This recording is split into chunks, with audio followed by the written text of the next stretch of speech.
Casemiro bamuha umwaka umwe cyangwa bamwihorere yigendere. Urebye akazi ka Casemiro arimo arakora ni kakungu gashaje waramutse ariko karyoshye imboga yaramutse meze neza urumva nari gufatiraho nibuka kutansuka kandi mu muco nyarwanda iyo umuntu mubonanye mu gitondo cyangwa se mukibonana yaba ari ku manywa bijyanye n'andi masaha ugomba kumuzana niyo na mu gitondo twari kumwe tugatandukana nimugoroba ugomba kongera gusuhuza ubwo nsuze na Samir ndetse na Rugangura ubwo mbere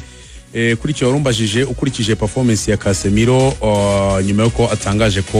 mu mwaka w'imikino uzaba usoje azava mu kipe ya Manchester United abako ari gutanga ibisubizo bishoboka byose kuko ni Manchester United awuhereye abako yarayibonye intsinzi yayo ikomeza gushimangira kubona itike yo kuzakina imikino ya Champions League mu mwaka 2026-27 ariko yagizwemo uruhare na Casemiro kuko urebye championnat ubwo yatangiraga Casemiro gukina iminota 90 byabaga bigoye kuko yarakinaga agera mu 35 minota 70 cyane ku ngoma ya Ruben Amorim umutoza akaza kumukuramo akazanamo Ugarte ariko Michael Carrick amaze kuza ubona ko duo ya Casemiro ndetse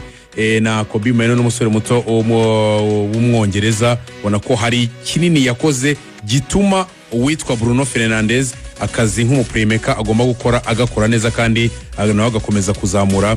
imibare yiwe. Ikindi Casemiro ubona ko mu buryo bwa offensive cyangwa se bwo kwataka imipira y'imiterekano iri mu kirere ubone bwo ku ruhande rw'ikipe ya Manchester United ku makorneri babona ku makufra yegereye urubuga rw'amahina ubona ko Casemiro arasedera cyane ku bitego atsinda kandi ukubona ko abitsinda akomeye kurebye rero akazi kuri iyo statistique nahoze mbibona ninjoro Casemiro novuga ngo ari mu bakinnyi bamaze gutsinda ibitego byinshi by'umutwe yatsindaga igitego cye cya 8 urumva cy'umutwe igitego cye cya 8 cy'umutwe muri season ya 2025-2026 amaze gutsinda ibitego 8 by'umutwe urumva muri Manchester no kuvuga ngo muri Manchester ari mu bafite byinshi ari bagiye bakora amateka nyine mu gutsinda ibitego byinshi by'umutwe urumva muri sezimwe ariko ufite byinshi wabikoze muri sezimwe ni Harry Kane we yatsinze 10 muri saison 2022-2023 na gatatu akora wagahego kare gafitwe nitwa Duncan Ferguson bari batsinze 9 icyo gihe muri 1997 urumva rero niba uyu muvandimwe uva yahagera uretse uri Watkins na Haaland yego nta wundi mukinnyi umurusha ibitego muri Premier League muri by'imitwe kandi ubwo nuvuga ngo Casemiro muri Premier League afite 9 cyane ubona ngo mu 9 8 ni umutwe cyane urumva ibyo byose ni ibyo navugaga ko bituma ikipe ya Manchester United uko wabibazaga bagomba gutekereza uburyo nubwo bari gushaka umukinnyi uzakina nk'umuholding midfielder kuko bari ku isoko bareba Resco umwashize mu mpeshyi barwanye kwitwa Bareba aba Brighton ariko biza kurangira ariko sha ura no mukinnyi biza kurangira byanzwe ko Bareba price tag yari iriho Manchester United iravuga uti amafaranga tumaze gutanga reka tube Edwin Yanga tubakomeze urwo rugendo ariko Casemiro gutanga ibisubizo muri icyo kintu cy'imibare kinavugaga sinzi niba wabirebye Rugangura kuko muri sezo 20 zishize nuvuga ngo umukinnyi umwe niba ushobora gutera ta imiserebeko 11 iri successful nuvuga ngo za attaque utera ugakoraho umuntu umupira nta gucike ukawumukoro cyangwa se ukaba urenza hanyuma agakora n'ibyitwa duel cyangwa se kujya guhanganira umupira yaba aerial cyangwa se ground umupira wo mu kirere no hasi tukawuhanganira nka kubyiga nka kurusha bikarangira utwaye noneho akanakora clearance bamo clearance ni ya mipira baba batera ishobora kuba yajya mu izamu cyangwa se bateye santere bahaye nk'umwataka uwo kaba wawukora ukayikuraho so ngo yakoze tackle 11 duel zigera kuri 16 hamwe na clearance 9 iyo mibare ku mukinnyi umwe muri sezo 20 zeruka nta wundi mukinnyi rero baje kubikora ibyo bikwereka rero imbaraga none niba utsinda mu buryo bwo gusatira ubasha gufasha ikipe gutsinda mu buryo bwo kugarira ukaba wabasha gukora clearance icyenda zose ndetse ugakora izo tackle na duel zingana gutya bikwereka ko Casemiro zambaraga abantu bategezaga ko zishobora kuba zarashizemo ko unarebye match ari mugoroba yari match yari ifite imbaraga kuko yari komeye pe Brentford ni match yari komeye nubwo yatsinzwe ibitego bibiri umuzama arasevinga Brentford ariko buriya cya gitego Manchester United yatsinze kuri kona ni igitego cya gatatu batsinzwe uno mwaka kuri corner niyo kipe imaze gutsindwa ibitego bike bivuye ku murongo kuri yego ni igitego cy'umutwe n'ubundi ya Maguire marikaje mbi y'umunya Burkina Faso ya marikaje mbi ya Dango Watara nabwo yigeze akora marikaje nziza kuri Casemiro na kuri ibyo byo kumwongera amasezerano ntekereza ko Manchester United itashingira kuri ino sezo cyane kuko nkuko mugaragara bigarutseho yatangiye akina iminota mike ariko Manchester kora ko yavuye mu marushanwa yose isa nkaho ibyihusemo iki mukino umwe muri FA Cup ikurwamo na Brighton ku mukino umwe muri Carabao Cup ikurwamo n'ikipe ya Grimsby Town bivuze ngo igeze ku mukino wa 36 kandi nka Newcastle muri weekend yakinaga umukino wa 55 bivuze ngo Manchester United ino sezo yose izakina match 40 zonyine kuko isigaje igomba gukina match 38 zo muri championnat igakina na match 2 zonyine yakiri mu mashanwa y'imbere mu gihugu bisobanuye ko abakinnyi bayo n'abakuru baruhutse mu buryo buhagije bivuze ngo Manchester ntabwo yagendera kuri no sezo gusa kuko irabizi neza ko umwaka utayizakina amarushanwa 4 bitandukanye nuko yakinnye amarushanwa 3 muri no mwaka abiri kavamo yihuse kavamo ikinyemo match imwe gusa bivuze ngo mu kugura wenda Casemiro yahaguma nk'umuntu waba nk'umumenta w'umukinnyi bazazana kuko ushaka kuzana mu kaseri aba Elliot Anderson bavuga bacwameni baravugwa babo ba Carlos Bareba ariko wenda sezo Premier League ntimwakire neza ntahite afatisha nkuko Casemiro yabikoraga nkuko tubibona ko kwa Arsenal Zubimeni nigeze asimbura neza Thomas Partey nkuko byari bisanzwe bimeze kabagumisha Casemiro aho ngaho nk'umumenta ukavuga ati mu gihe bitaba byakunze neza uyu ngunza yanamwentegra gake uko mfite option ya kabiri nicyo kintu abazamura ba Meino cyane ariko ya mwana ngo ni Boateng Meino ari hejuru akina neza yaserebetse umuntu amukorobaro iya kwande ya kwa Bruno Fernandes ayishyira kwa Sheshko mana nyagasani rimwe isasu mbere yawe yambaye n'umupira none ku gitego cya Meino ari mu bakina nwango iki gipeti kino kizamu cya Lamens no peti umubiri ameze nka Thibaut uyu ni wa mbere uyu nguyu ubundi no gutangira kumutekerezaho ugashyiraho uyu mupeti witwa Boateng Meino ariko Ruben Amorim mugabona gatakwiri no kuza muri 18 uyu mwana w'umuzamu oya ntuzara ko Meino ntabwo uziko mukuru we mpamvu nyine nawe ntabwo uziko mukuru yigeze no kuza icyapa kuri stade cyanditseho ngo free Meino niyo mpamvu ahubwo Ruvuyanga mbere yo kwibaza ngo ibyaba Meino na ba Casemiro ahubwo Karike arahaguma cyangwa biragenda bite ubu nicyo kibazo abafana ba Man U bafite baraganire mu cyumweru gishize Karike umupira ari gutera uburyo yazamuye morale y'abakina nuwo kuhaguma undi uzaza gukora ibitangaza nini baraganiriye mu cyumweru gishize nekereza ko bategereje ka confirma umwanya wa Champions League bakamuha amasezerano dore ni ibingibi abafana ba Man U bemeze nk'abafana bo mu Rwanda babakeneye ngo umuntu ufite ngo izina ngo atwaye ngo za kingona za cyakaza bakamusota ikintu gihari bazamugaragurika n'ubundi nawe arayifana wowe ubona ko Kariki akwiriye kuhaguma cyane so ruba rero haracyari n'umutoza ufite amateka hano haracyarimo dilemma uko iyo ugiye kureba neza ariko ubwo nasobanurira abantu harabura iki Man U ngo yabona iyo tiki zayemera gukina Champions League irasabwa iki nuvuga ngo harabura imikino 4 isabwamo win 2 ubundi ikahita ishimangira umwanya wo kuzakina imikino FA Champions League itaha urumva ko kurebye kuri Manchester United wanareba noneho no ku makipe basigaranye ikipe ya Manchester ubona ko barakurikizaho Liverpool muri weekend match navuga ko izaba Manchester United kuyitsinda izaba isa naho irimo irakonfirma yitsinde Liverpool izaba ikonfirma kurumva asigaye Liverpool ama kuzakina na Sunderland akabamo na Nottingham Forest iri kurwana no gushimangira kuguma mu ciciro cya mbere hanyuma ikipe ya Manchester United kabizasoreza kuri Brighton Hove Albion urebye muri izi match enye by'umwihariko kuri Sunderland Brighton birashoboka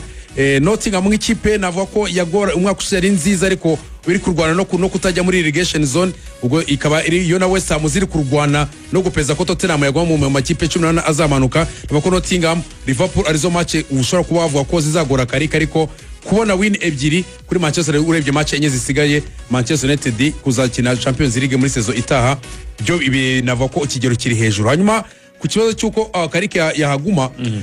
Ruvuyanga Karike arimo aritwara neza. Manchester United yagarutse muri ritime ndetse no mu makipe navuga ko arwana no gushaka Champions League. Ibyo benshi mu bakunzi bayo bari bategereje cyangwa bari bamaze igihe kinini bifuza. Ariko ikintu nava ko abantu batarabaho convince no kumenya ngo ese Karike koko kuko ugiye kureba nibyo icyo we yahinduye cyari gitandukanye na Ruben Amorim no kubanza gutuma abakiri bongera kugaruka muri comfort zone cyangwa se muri kwa kuntu umukinnyi akora akazi yumva yishimye nuvuga ngo kureka abakiri noneho bakishimira akazi bakoraga Old Trafford uko ntacyo yahinduye nta mukinnyi mushya yazanye abo yasanze Ruben Amorim yari afite niba yakoresheje inuvuga ngo icyambere abakinnyi bishimiraga uburyo bw'imikinishirizwe bakije ira byo gukoresha systeme DG y'abadefenseur batatu ugasanga ari gukoresha aba wing back wasangaga abakinnyi role yabo badakina by'umwihariko no kuri Bruno Fernandes role yakinaga ku rukubwa Ruben Amorim ntiyatumaga akina imbere cyangwa se ajya muri playmaking role nkuko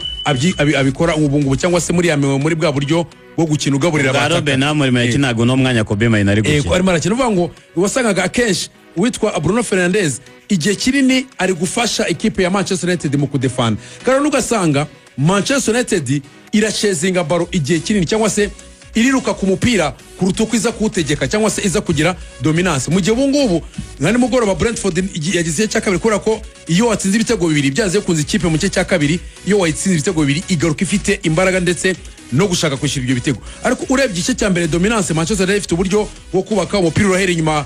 ku muzamu babagera mu badefenseur mu gihe kubwa Ruben Amorim imipira yose yabaga iva ku muzamu ijya imbere uvuga ngo bakinaga igihe kinini barimo barashaka umupira mu gihe ubungubu Manchester United bagerageza gukina uwo mupira possession ku buryo abakinnyi kuko ni ikipe ifite ababora urebye abadefenseur bayo bari muri axe n'aba defenseur nava ko bakina umupira bakeneye ko umupira uza gutangirira inyuma aba winga bayo abakiri bakina hagati yaba ku Kobe no twavugaga Casemiro kuko bora nawe no mubora arakina nubwo agira icyo kintu cyavuga cya defense iri tight irimo n'amatakere ariko nawe no mubora arakina wareba abakinnyi b'imbere baca ku mande yaba Amadiaro yaba Kunya yetse yaba Beumo n'abakinnyi bakina ku buryo Ruben Amorim mu buryo imipira yazaga iri mu kirere buryo ukisanga bisaba ko umwataka arajya gukora deflection bakina umupira wa kabiri icyo gihe rero bikabasaba imbaraga nyinshi urebye ku bwa Karike rero yahinduye icyambere n'ubwo buryo bw'imikinishirize ku buryo Manchester United ikina umupira none abakinnyi bose yagiye abahereza umwanya ku buryo umukinnyi yagiye akonveka so icyo navuga rero haracyari ikintu cyo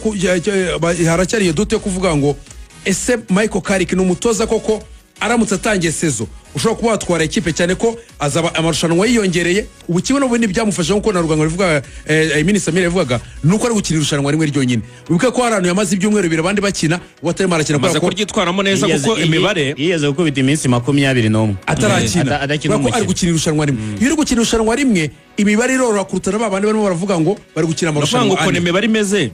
ubundi Karike amaze gutoza match 13 sibyo muri izi match 13 yatsinzemo 9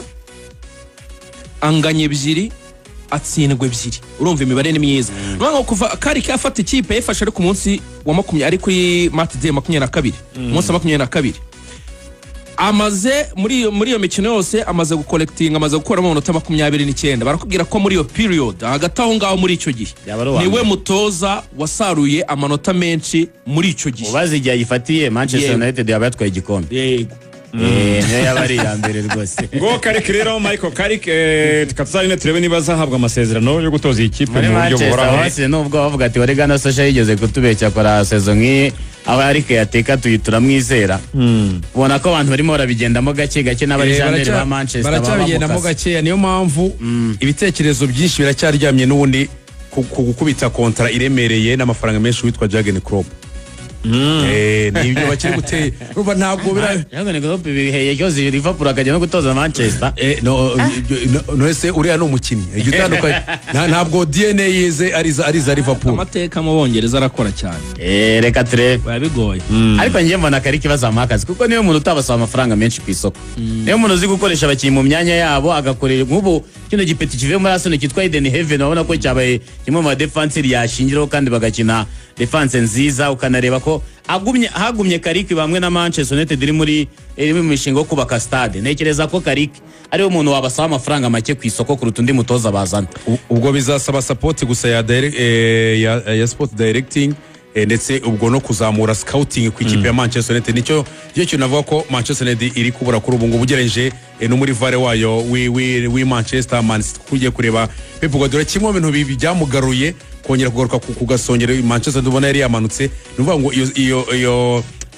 sporting directing ikipe ya Man City iramufasha ndetse na scouting cyangwa se uburyo bwo gushaka abakinnyi bafitinga muri filozofi z'umutoza. Ibyo ni kimwe mu bintu na Manchester igomba kuzokora kugira ngo nibura na Karike nahaguma nkuko bavuga ngo gakondo cyangwa se umwene igihugu sa Jim Ratcliffe yifuza koko Manchester iguma ngo abantu bafite iyo DNA cyangwa se amaraso y'abantu babaye muri Manchester United yonyine ni ikintu kimwe mu bya supportinga Michael Carrick no mu gihe bazaba bamuhaye amasezerano kuguma ari ya Old Trafford ntayirimo. Ubwo ni mugoroba Bruno Fernandes yagiraga assist ya 19 arashaka gukura agahigo ka Kevin De Bruyne Thierry ari bigeze gutanga assist 20 mu mwaka umwe wa Premier League bwaranganya na Mesut Ozil yigeze gutanga 19 muri 15 Bruno Fernandes on fire. Urabona ko match enye zisigaye ashobora kuza gukora azazikora nese Man United gitsinda ibitego by'imitwe kandi ari passes ari ute ni passes biranagoye ko Man yatsinda igitego nani mugora batanga assistant yurusije ko Amadi arahora yaraririye bugiye cyose ari nk'igitego yahaye Amadi yaro passe yarakure atari umupira n'indi ari kubona ko udafite imbaraga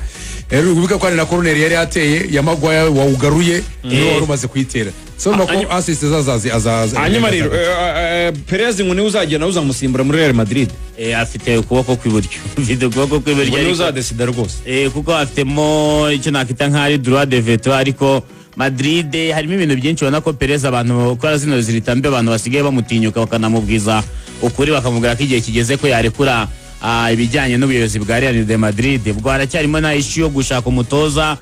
Perez akava Karubero we yagakwiriye kuba akomeza abandi bakavuga ngo yakwiriye kuza umugabo ukomeye abakinnyi bakavuga ngo Karubero niwe mwiza ngo niwe babanye neza ariko ugasanga n'abandi basosiyo cyane babandi b'imbere bavuga ati ko Real Madrid ikwiriye kubisana izina rikomeye ry'umutoza kugira ngo abafashe bwo n'amatora ya Real Madrid nayo agomba kuzagena usimbura Perez ariko amahirwe menshi Perez niwe ugomba kugena.